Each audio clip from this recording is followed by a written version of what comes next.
موسیٰ علیہ السلام نے کہا یا اللہ میرا جنت کا ساتھی کون ہے؟ اللہ تعالیٰ نے کہا فلاں قصائی، یہ گوشت بیچنے والے۔ موسیٰ علیہ السلام حیران ہوئے، بھئی قصائی میرا جنت کا ساتھی کیسے بن گیا؟ کہے کب کون ہے؟ کب فلاں۔ وہ گئے تو ایک قصائی، قصائیوں کی دکانیں، گوشت، بیٹھا چوکڑی مار کے گوشت بیچ رہا ہے۔ جب وہ فارغ ہوا ایک گوشت کا ٹکڑا اس نے تھیلے میں ڈالا اور گھر۔ موسیٰ علیہ السلام بھی پیچھے، کہنے لگے میں آ جاؤں؟ کہا آ جاؤ۔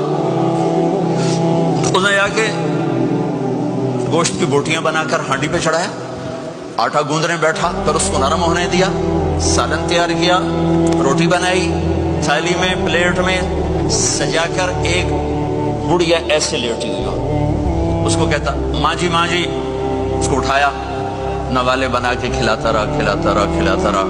اس کہ ہوں میری بس، اس نے منہ صاف کیا، اس کو لٹایا، وہ کچھ بولی، کچھ بڑائی۔ موسیٰ علیہ السلام دور کھڑے تھے، کہنے لگے بھائی کون ہے یہ؟ تو میری ماں ہے۔ یہ کیا کہہ رہی تھی؟ وہ کہنے لگا جی ماں جو ہوئی کی دساں، جدا دی خدمت کرنا شروع ہو جاندی تینوں اللہ جنت وچ موسیٰ دا ساتھی بناوے۔ کتھے موسیٰ تے کتھے قصائی۔